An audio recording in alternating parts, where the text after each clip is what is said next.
Hey y'all, welcome back to the shop. I'm gonna be doing some front brakes and rotors on this Subaru Outback. Hopefully the sun glaring in from the window isn't too bad on the cam. And here's about all the tools you'll need. You don't even need all these, or maybe you'll need more. I'll explain it to you. This is a prime example of a 70-year-old idea being messed up. Like, all these little clips and springs and the hardware and stuff are just annoying. Like, why are they there? All right, so take note. Your outside pad. So it's got this little clippy at the bottom. However yours is set up, take note.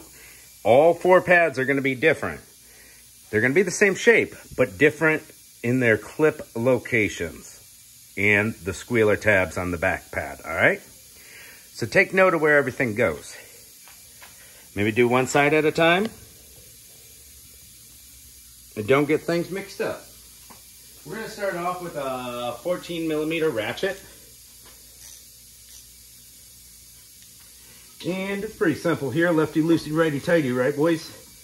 Let's get them loosened up. You may need to put a wrench in between there to keep that slide or hardware from spinning around on you. I can usually just grab them with my fingers. And bada boom, comes out. We got one, because this one's not even spinning on us, so that's pretty cool. It's pretty cool. Let's grab ourselves a screwdriver and see if we can get that caliper just to move back a little for us. Get a little pressure off. We're not worried about hurting nothing. We're replacing the pads and rotors. That ought to do. There we go. That's enough that we can get this caliper right out the way. All right, if we take a look at this pad right here. Oh, the outer shell just came out. Got a little backing plate. We can pop this guy right out of there. We've got a clip on the bottom on this one. No squealer tab, right? Back pad, we'll pop it out. This one has a squealer tab right there. It starts squealing when your brake pads get low. It tells you, hey, change them. And we got this here spring. And that's on the bottom on this side. So we're gonna put everything right back where it goes. Let's grab our brake grease. We can go ahead and just do this part right now. We'll grab our slides out. Bada boom. You can see there's a little grease on there still. We'll just give them a good wipe and put some new high temperature silicone based brake grease right inside there. Just give it a little dab and coat this guy with some new grease and pop them back in. Make sure that seal goes back on all the way. We'll do the same for this guy. This guy's got a little rubber in it. Make sure you put these pins back where they go. There is a top and bottom. A little different. Smear some grease on that guy. And put a little right there in the edge of the boot. Keep that water out. Pop her back in.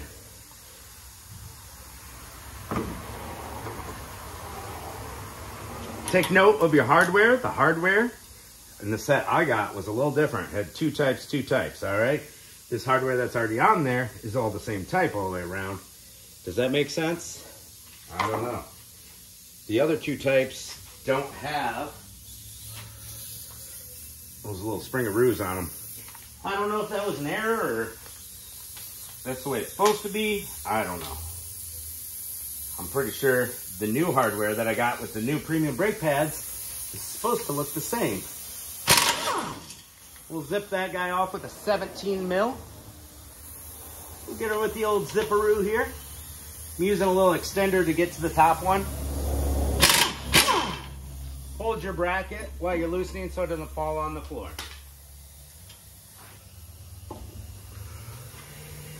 All right. Now what I'm gonna do off camera, I'm gonna take this hardware out because we got new hardware with our premium pads. And I'm going to use a wire brush to clean all the rust off at every contact point, wherever the hardware contacts.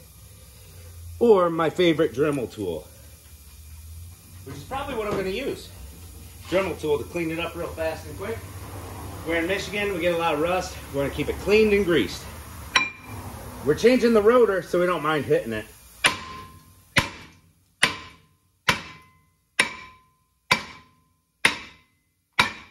There we go, she came loose. Bada boom.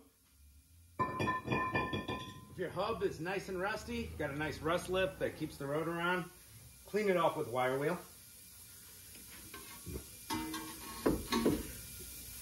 These are metal pistons in the calipers.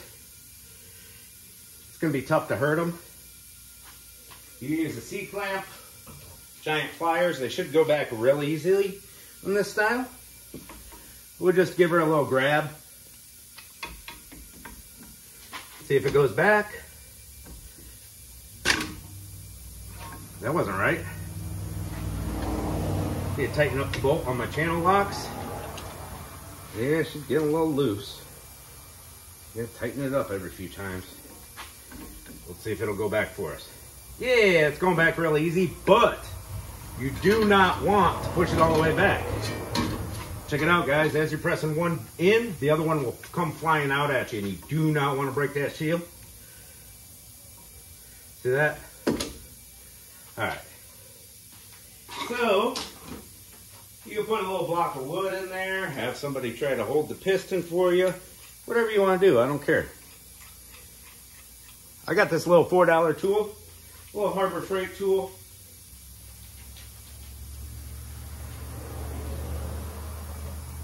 I'm going to go ahead and put it on here. I'm using an old brake pad to press up with, just in between the piston and the tool.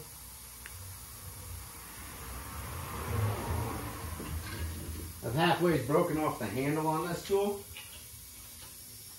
I'm gonna grab me a little winch. Help me turn, but really there's no stiffness in these calipers. They should, if your calipers are good, they should go back nice and easy on this vehicle. There shouldn't be much resistance at all.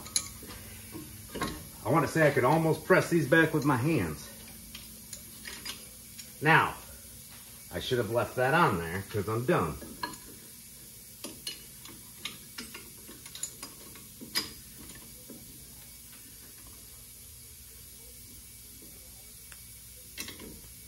Alright, I'm leaving that on there.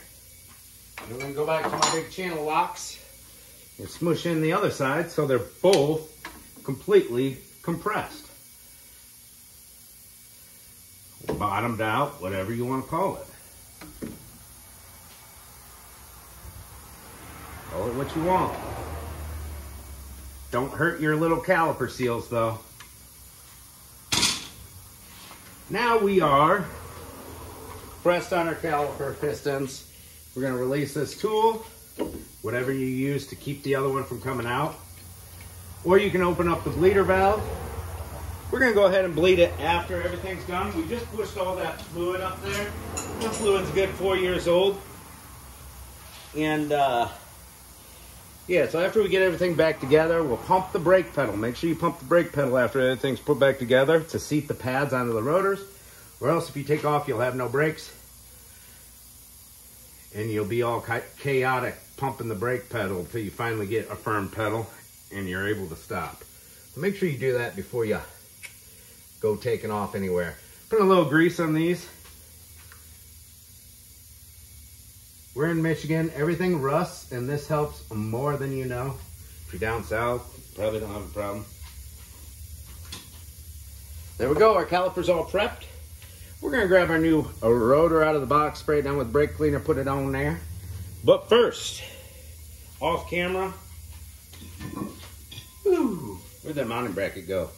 We're going to clean up our mounting bracket just like I told you we were going to. I don't even know where I put the mounting bracket, guys. It's like huge and I can't even see it. See, we just put a little grease here. That might look like a lot to you, but it's just a little grazing, a little coating. If we get any grease on the friction surface of our brake pads or rotor, we'll clean them off with brake cleaner.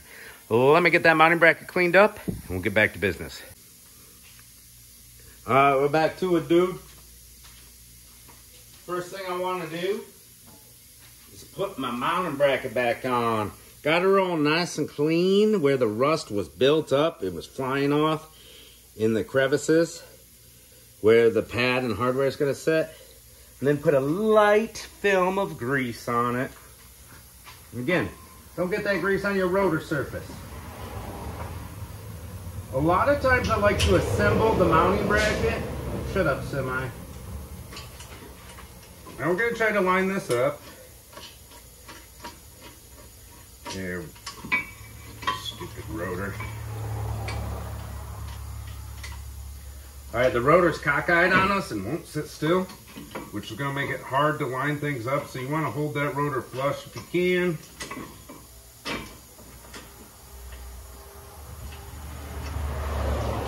Super freaking annoying.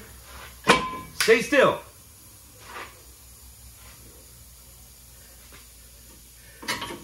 Most of the time I like to put a lug nut in the rotor when they're floppy like this.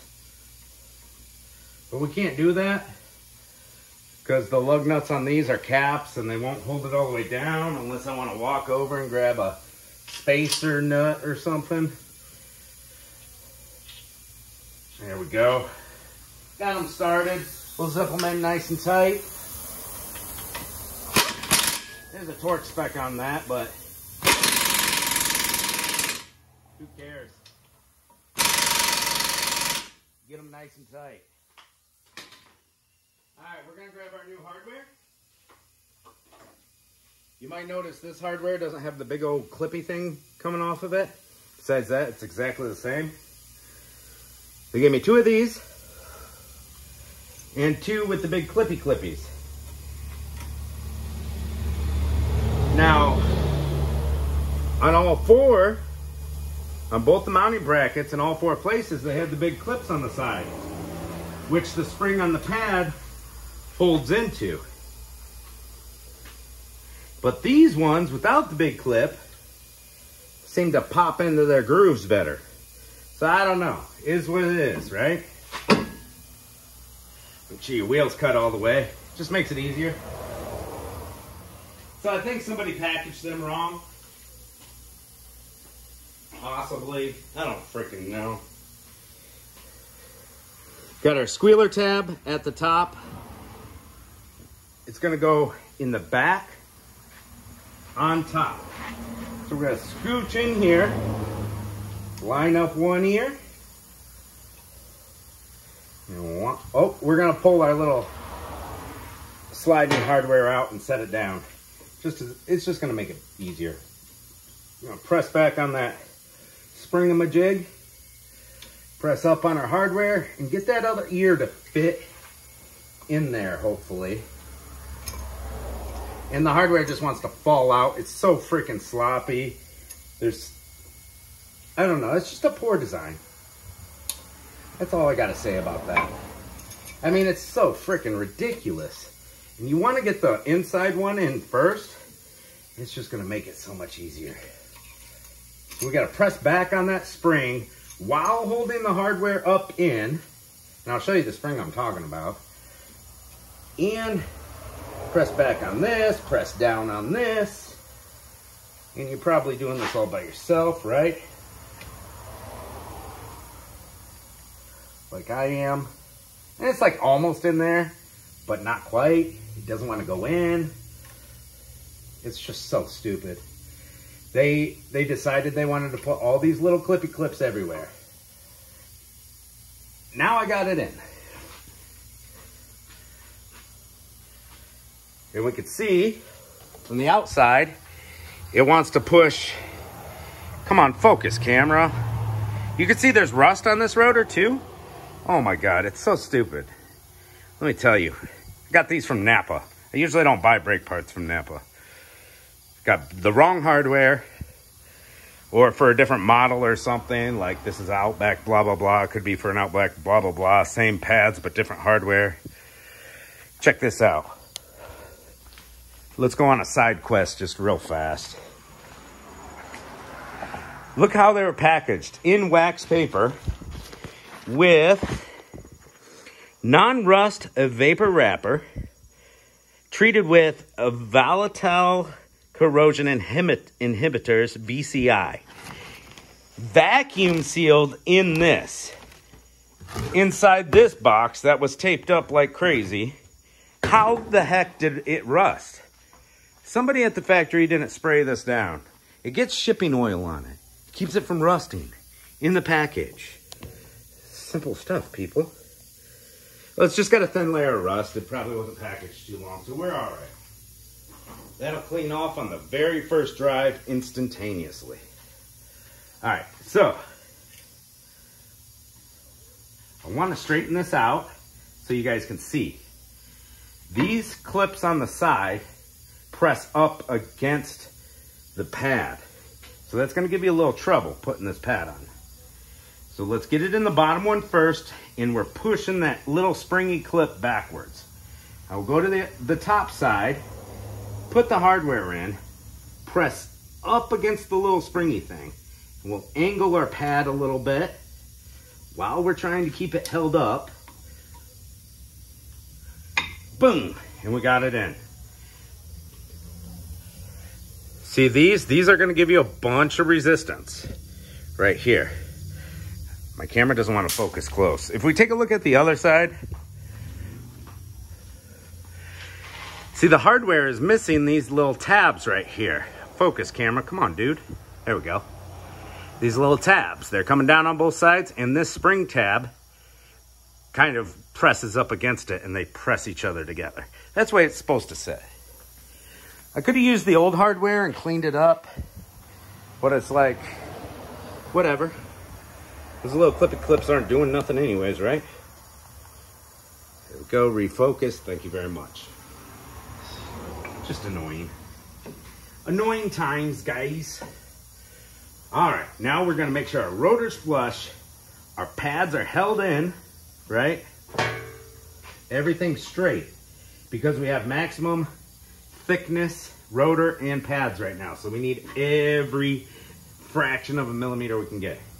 We're gonna press up against the inside pad so it doesn't go anywhere, because they like to shoot out because of the springs.